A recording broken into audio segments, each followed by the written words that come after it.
diskon dah habis. So sekarang dah jam 10, setengah malam. Saya terpaksa keluar ni.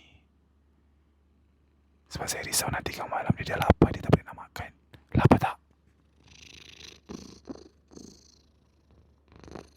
Jap, dia punya suara brrrr macam itu. Korang nak dengar tak? Okey, kita dengar sama-sama ya.